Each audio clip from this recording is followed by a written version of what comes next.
Using cooperative learning, team game tournament. In these videos I'm exploring different aspects of cooperative learning.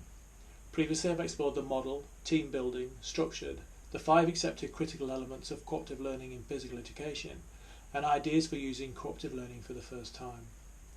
Last time out I talked about student team assessment divisions or STAD, while this time we'll explain team game tournaments, which are similar to STAD in a number of ways. Please remember, however, that while these videos are scripted, they're captured in one take with no editing, so maybe a little rough and ready. Team game tournament. While STAD was focused on improvement scores and individual performance, within a cooperative and supporting environment of course, a team game tournament uses these scores to rank students in each team, so you can run a ranked seeded tournament and reward improvement. Importantly, students in a team game tournament don't have to compete directly against each other in big races, nor do they enter a competition knowing that the highest achieving student has, in all probability, already won. Instead, their scores, distances, knowledge, etc. are compared and their respective in-team rank position determined. Then they compete against students at that rank only. This rank is likely to change for every event and competition, and improvement becomes important while there are multiple races. Let me explain an example. For the sake of ease, let's say there are 16 students in a heterogeneous example class. Consequently, there are 4 teams. Each team is responsible for recording each team member's baseline score. This might be fastest time over 20 metres, furthest javelin style pull throw, or fewest number of shots to win a badminton rally. Whatever the task, the team is then internally ranked 1 to 4. If there is a draw, then a countback or a head-to-head is needed.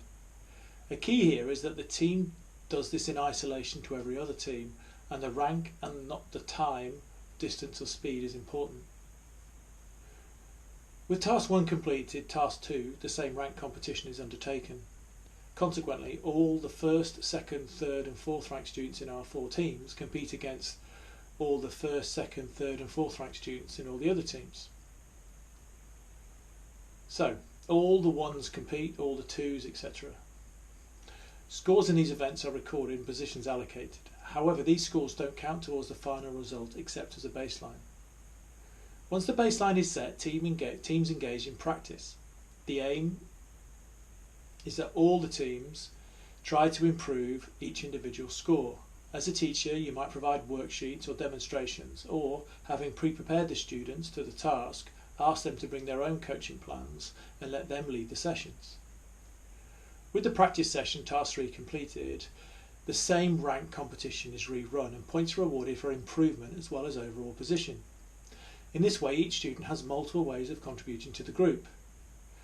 They can do well, teach well, work hard, etc., etc., and all of these count towards the team's overall score. Yes, students still win and lose, but that's not the only result, as cooperation and improvement are also tangible outcomes of a team game tournament. In summary, team game tournaments, like STAD, have an improvement element hardwired in. You need to ensure that the ranking tournament task 1 and the ranked competition task 2 are important, or the savvy students might coast so that they can show the most improvement. But that's quite easy to manage. The lack of a head-to-head competition that focuses on improvement are key aspects of this structure. Again, this is certainly a cooperative learning approach you could use in lockdown. That's it for now. I hope it was worth your while. For more content, please visit my blog at www.peprn.com. Thanks very much for listening and stay safe.